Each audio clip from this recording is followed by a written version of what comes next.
Most Americans can tell you who the Red Baron was. Some might even remember Eddie Rickenbacker, America's top WWI ace. But almost no one remembers the name Frank Luke Jr.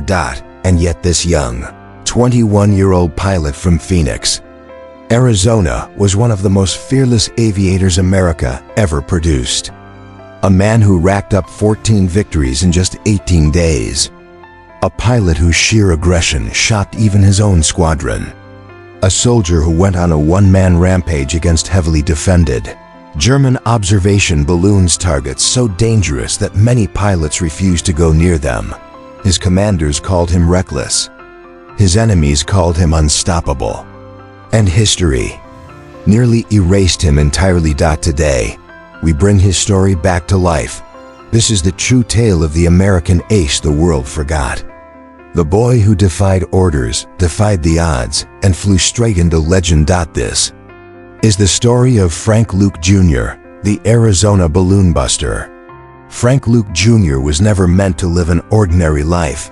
Born in Phoenix, Arizona in 1897, he grew up under the relentless desert sun. Tough, competitive, and stubborn to the bone. He was the kind of kid who climbed higher, ran faster, and pushed harder than everyone around him. Rules? He followed them only if they made sense. Orders? He obeyed them. Until something inside him said otherwise. People described him as intense. Some said reckless. But even his critics admitted one thing. Frank Luke had fire in his blood. By the time America entered World War I, that fire pushed him to enlist. He didn't want the trenches. He wanted the sky. He wanted speed, danger, and the kind of freedom only a cockpit could offer. So he volunteered for pilot training. And immediately, he stood out. Flight instructors said he had raw talent. He learned faster than anyone expected. He could read the wind, feel the engine, and maneuver the aircraft like it was an extension of his own body. But he also had a habit of doing things his way, breaking formation, improvising, pushing limits. For most pilots, the sky was terrifying. For Frank Luke, it felt like home, but talent alone wasn't enough. The Western Front was waiting, a place where pilots lived or died by the minute. A place where German aces ruled the air, and where heavily armed observation balloons helped direct artillery that slaughtered Allied troops on the ground. Most American pilots feared these balloons. Frank Luke looked at them and saw a challenge. He hadn't even reached France yet, but already, the legend was forming. He was the boy from Arizona, the rebel with a fighter pilot's heart. And soon, the Germans would learn his name. When Frank Luke finally reached the front lines in France, reality hit him fast. The war wasn't heroic. It wasn't glorious. It was mud, fire, and chaos stretching from horizon to horizon. He was assigned to the 27th Aero Squadron, a unit already hardened by combat. They flew the nimble French-built Spad fighters fast. Powerful machines designed for aggressive pilots, perfect for someone like Frank Luke. But Luke didn't receive a hero's welcome. His new squadron mates took one look at the confident kid from Arizona and wrote him off as too sure of himself. Some saw arrogance. Others saw danger. And to be fair, Frank didn't help his case. He wasn't interested in small talk. He wasn't interested in politics. He wanted to fly. He wanted to fight. But in WI aviation, no one got respect until they proved they could survive. His first mission changed everything. On that morning, the squadron climbed into the sky over the Marne region. The air was filled with smoke from artillery, the ground shaking from explosions. German fighters had been spotted nearby Jastas, elite squadrons flown by hardened veterans. Frank Luke was about to face his first real test. As the 27th Aero Squadron crossed into hostile territory, the enemy struck fast, sleek German Fokkers dropping out of the clouds, guns blazing.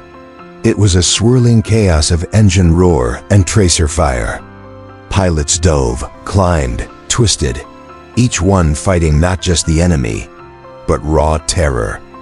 Luke didn't freeze. He didn't panic. He charged straight into the fight.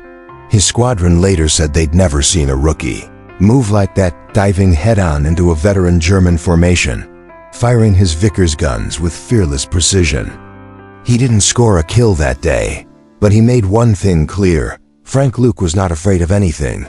When the squadron finally returned to base, exhausted and shaken, something had changed. They didn't fully trust him yet, but they no longer doubted him. The boy from Arizona had tasted combat, and now he wanted more, because there was a new mission waiting for him. One so dangerous most pilots refused to attempt it. A mission that would turn Frank Luke from a gifted pilot into an American legend. Frank Luke didn't become a legend by accident. His rise began with one of the deadliest missions a pilot could face in World War I. Balloon hunting. To modern ears, it sounds almost silly. A balloon? What's so dangerous about that? But in 1918, German observation balloons were floating fortresses heavily armored, guarded by machine guns on the ground, surrounded by anti-aircraft cannons, and often protected by fighter patrols above. They directed artillery fire that killed thousands of Allied soldiers. Taking even one down was suicide. Most pilots avoided them. Frank Luke? He volunteered, and he didn't go alone. He partnered with Lieutenant Joseph Wenner, a quiet, disciplined pilot who became the perfect balance to Luke's fiery aggression. Together, they formed one of the most dangerous duos in the American Air Service. Their plan was simple. Wenner would fly cover, keeping German fighters away. Luke would dive straight through flak and gunfire to destroy the balloons. It was madness. It was reckless. And it worked. On September 12, 1918, during the St. Mihiel offensive, Luke struck his first balloon. He dove through a storm of tracer fire, held steady, and fired. The balloon exploded into a fireball, crashing behind German lines. The next day, he destroyed 2 more. And suddenly, the squadron that once doubted him began to watch in disbelief. Luke wasn't slowing down. He was accelerating. Over the next week, American and French troops on the ground began to look up in the sky, pointing and cheering whenever they saw a lone Spad slicing through enemy territory. They knew exactly who it was. The balloon buster, the Arizona cowboy, the kid who keeps doing the impossible. By late September, Luke's victories were piling up so fast, the military could barely keep track. But his success came with a price. His superiors called him insubordinate. They said he broke formation too often, ignored orders, and acted like a one-man army. They weren't wrong. Frank Luke didn't fly to follow rules. He flew to win the war. Every balloon he destroyed blinded German artillery. Every mission he completed saved American lives on the ground. And whether his commanders liked him or not, they couldn't deny the truth. Frank Luke Jr. was becoming America's greatest young ace. But the skies over France were changing. The Germans were watching him, studying him, preparing for him, because legends don't rise forever. And Frank Luke was flying straight toward the fight that would define his legacy. By late September 1918, Frank Luke Jr. had become a one-man nightmare for the German army. Every time a balloon went up, it came back down in flames. Every time the Germans reinforced their defenses, Luke pushed harder, but the enemy was done underestimating him. They wanted the balloon buster. Stop permanently. And on September 29, 1918, they finally set the trap. That afternoon, Luke ignored direct orders to remain grounded. His commander had threatened to court-martial him. But Luke didn't care. 3 German balloons were spotted near the Meuse River, directing artillery fire on American troops pinned down below. If he didn't act, men would die. So Luke walked straight to his Spad, climbed in, fired up the engine, and took off without permission. He wasn't alone in the sky. Above him, German fighters patrolled. Below him, anti-aircraft guns waited. All around him machine guns were pointed toward the clouds.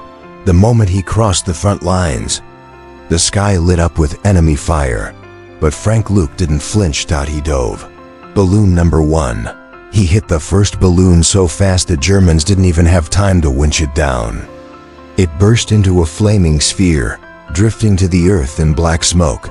Flak cannon crews locked onto him. German fighters closed in. Luke kept going. Balloon number 2. The second balloon was even more heavily defended, 4 machine gun nests and a ring of anti-aircraft positions. Luke came in low, almost skimming the treetops. Tracer rounds ripped past his wings. One grazed the fuselage, but he fired anyway. The balloon erupted in flames.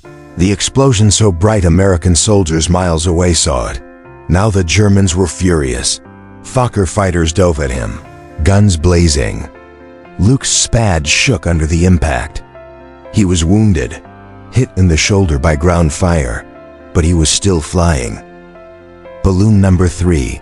The last victory bleeding. Outnumbered and under relentless fire, Luke went for the third balloon. It should have been impossible. It was impossible, yet somehow he released a final burst from his Vickers guns. The third balloon blew apart in a massive fireball. 3 kills. In one mission. While wounded. While breaking orders. While flying into a trap. It was the kind of feat only Frank Luke Jr. would attempt, but the damage to his aircraft was too severe. His engine coughed, sputtered, then died. He was losing altitude fast. German fighters circled overhead, watching him fall. Machine gun crews on the ground tracked him like prey. Luke wasn't crashing, he was being hunted. With no other choice. He aimed his crippled aircraft toward a small field near the village of Vortex. It would be his last landing. His last fight. His final moment as America's forgotten ace. And the mystery of what happened next would echo for more than a century. Frank Luke's final landing wasn't really a landing. It was a crash, hard, violent, and unavoidable. His Spad slammed into a field just outside the village of Mervaux, deep behind German lines. The aircraft skidded across the grass, the wings tearing apart, the engine twisting into the soil. Local French villagers saw it happen. German soldiers saw it happen. And yet, what came next remains one of the great mysteries of World War I, because Frank Luke Jr. didn't die in the crash. He crawled out of the wreckage, bleeding heavily from his previous wounds. His uniform was torn, his sidearm still holstered at his hip. Smoke rose from the shattered aircraft behind him. German infantry began surrounding the field. Most pilots would have surrendered. Most pilots did surrender, not Frank Luke, according to eyewitness testimonies collected after the war. Luke pulled his Colt pistol, took cover behind a nearby embankment, and prepared to make his final stand. The Germans shouted for him to give up. He refused. They opened fire. He fired back. For several minutes, some say 10, some say 15, the wounded American ace held off an entire patrol by himself, returning fire until he could no longer stand.